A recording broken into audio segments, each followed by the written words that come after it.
बरं वाटतं आता तुम्हाला? अहो तुम्ही तिकडे धबधब्यावर पडलात त्यामुळे आम्ही तुम्हाला इकडे घेऊन आलो. आता बरं आहे ना? ठीक आहे, तुम्ही काळजी घ्या. येते मी.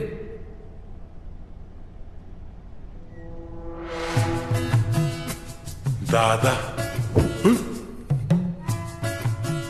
उडव, अजून पदर उडव. दादा